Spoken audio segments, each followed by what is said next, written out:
Hello friends, তোমরা সবাই কেমন আছো? শুভ রথযাত্রা। আজকে এই রথের বাজারে দুজনে বেরিয়ে পড়েছে রথের বাজার করতে। তো ওরা বাজারে চলে এসেছে এবং দেখছে কি কি কেনা যায়। এখানে আরাধ্যা তো দেখছে ঠাকুর কিনবে, আরও কত কিছু কিনবে। তো দেখ,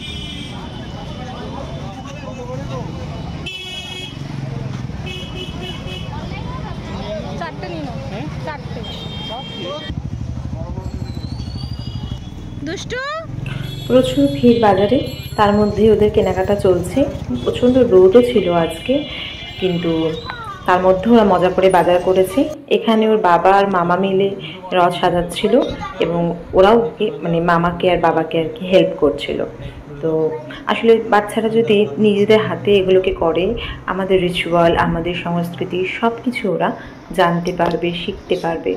তো এটা ওদের কাছে খুব বড় পাওয়া, এবং আমাদেরও উচিত বড়দের ওদেরকে প্রত্যেকটা রিচুয়াল, প্রত্যেকটা সাংস্কৃতিক ব্যাপারগুলো আমাদের কালচারে ওদের জানানো। তো ছোট থেকে যদি আমরা এই অভ্যাসটা করি, অবশ্যই সেটা বড় হয়ে ওরা মনে রাখবে। আর এরপরে তো আমাদের রথ সাজানো হয়ে গেছে এবং ওরাও প্রণাম টনাম করে রেডি হচ্ছে। এবার আমরা বাড়ির বাইরে যাব।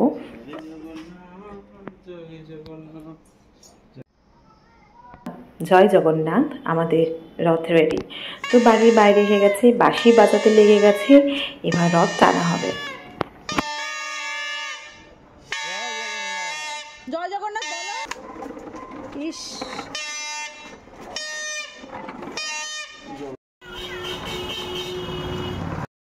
রাস্তায় আজ প্রচুর রথ ছিল এবং অনেকেই রথটাকে প্রণাম করে কিছু প্রণামী দিচ্ছিল। আমরা সবাইকে মিষ্টি দিচ্ছিলাম।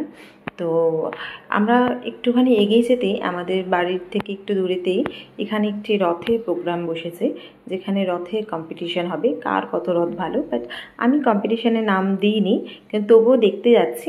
যদি আরাধ্যা এবং আরাধ্যার দিদি যদি গিয়ে একটু আনন্দ পায়, সেইখানে ওখানেও রথ সাজিয়েছি এবং পুজো হচ্ছে।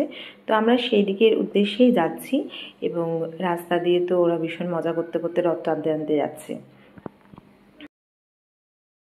আনন্দার এইসব দেখে আমার ছোটোবেলার কথা মনে পড়ে। ঠিক আমরাও রথের দিন আসলে ভীষণ মজা করতাম, অনেক কিছু কিনতাম রথ সাজাবো বলে, এবং তারপরে দাদুর সাথে হাত ধরে রথ টানতে বেরোতাম বিকেলবেলাটা। দেখতেই পাচ্ছ এখানে অনেক কচি কাচাদের ভিড়, এখানে সবাই রথ নিয়ে চলে এসেছে। প্রত্যেকের মধ্যে একটা বিশাল আনন্দ, এবং প্রত্যেকটা বাচ্চাকেই একটা করে মেডেল দেওয়া হচ্ছিল তাদের এই এত সুন্দর এফর্টের জন্য, এবং প্রত্যেকটা বাচ্চা ভীষণ খুশি ওরা মেডেল পেয়ে। আসলে এখানে তো কম্পিটিশান হলেও বাচ্চাদের মধ্যে তো আর কোনো কম্পিটিশান হয় না। তো এরা এটা মাথায় রেখে প্রত্যেকটা বাচ্চাকে ওরা পুরস্কৃত করেছে, ভীষণ সুন্দর। তো আমাদের এখানে অনেক বড় অতিথিরা এসেছিলেন, তোমরা দেখতেই পাবে কিছুক্ষণের মধ্যে। দেবরাজ চক্রবর্তীও উনিও এসেছিলেন এবং উনি কিছু বলবেন। দেখো কত সুন্দর সুন্দর রথ এখানে রয়েছে। এই পাড়ার বিভিন্ন প্রান্ত থেকে কচিকাচারা অনেক উৎসাহের সঙ্গে। তো বন্ধুরা, তোমাদের কেমন লাগলো দেখো। পুরীর রথ দেখিয়ে দিলাম। এটা হচ্ছে আমার দিদির বাড়িতে অনেকগুলো জগন্নাথ আছে, এবং সেই জগন্নাথগুলোকে এবং রাধা কৃষ্ণ গোপাল এবং কৃষ্ণ রাধা সব রকম মূর্তি আছে, এবং দিদি এগুলো খুব সুন্দর করে পুজো করে। তো তোমাদের কেমন লাগলো অবশ্যই জানাও কমেন্ট করে। আমাদের পাশে থাকো এভাবেই, এবং সাথে থেকেও সাবস্ক্রাইব করতে ভুলো না। নমস্কার।